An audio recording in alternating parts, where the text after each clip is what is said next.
Proyecto de termorregulación. Equipo número 3. Conformado por Cintia Heredia, Leslie Condori, Seila Mondragón, Alexandra Fernández, Kiara García y María de los Ángeles. ¿Qué es la temperatura corporal? La temperatura corporal es la medida del grado de calor de un organismo y desempeña un papel importante para determinar las condiciones de supervivencia de los seres vivos. Así, los seres humanos necesitan un rango muy limitado de temperatura corporal para poder sobrevivir y tienen que estar protegidas de temperaturas muy extremas. Uno de los principales mecanismos se lleva a cabo mediante cambios fisiológicos que involucran respuestas autónomas, las cuales tienen como propósito favorecer la pérdida o la producción de calor.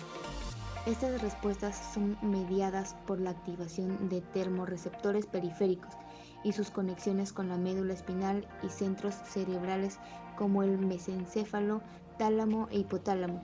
Este último es el principal órgano termorregulador. En el siguiente gráfico podemos observar la variación de temperatura entre el día y la noche. Esto se debe al calentamiento global al que estamos expuestos en el día. También se debe al movimiento que realizamos, pero esto cambia cuando nuestro cuerpo está en reposo. Como se puede observar en el gráfico, la temperatura por las noches es mucho más baja.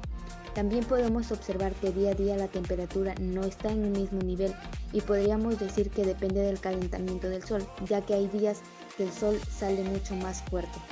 Y también depende de nuestra rutina, ya que hay días que estamos en mucho más movimiento. Como vemos, las compañeras en el día presentan una temperatura mucho más alta y en las noches la temperatura baja de 2 a 5 centígrados. En este gráfico sobre la alumna que está con su periodo menstrual podemos observar que hay un nivel de temperatura más bajo de lo normal. Esto sucede porque los niveles hormonales aumentan y disminuyen. Los días previos al sangrado los niveles de hierro decaen y en consecuencia las células rojas de la sangre disminuyen en cantidad. De esta manera se produce una pérdida considerable de temperatura. En el siguiente gráfico sobre la temperatura del alumno que realiza actividad física se produce o se puede observar que la temperatura corporal sube. Esto depende de la actividad física que realice, ya que al realizar mucho más esfuerzo se elevará la temperatura a más cantidad.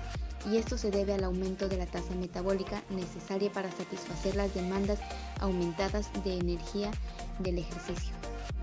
En el gráfico sobre las personas mayores podemos observar que a diferencia de los demás gráficos de personas más jóvenes, la temperatura es mucho más baja, ya que el envejecimiento causa un descenso natural en la tasa metabólica, lo que significa que el cuerpo de las personas mayores puede no ser capaz de generar suficiente calor para mantener una temperatura corporal normal de 36 grados centígrados.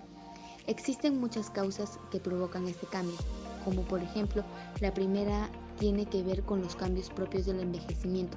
El metabolismo se ralentiza, hay menos masa muscular, los vasos sanguíneos se vuelven más estrechos, el sistema nervioso pierde parte de su capacidad para retener el calor.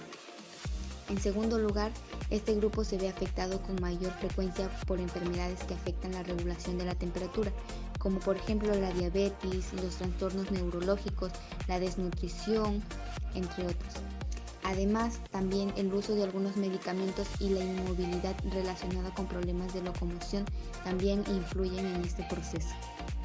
Y finalmente les dejamos una muestra de cada uno de los integrantes de nuestro grupo con las muestras de la temperatura en el aula.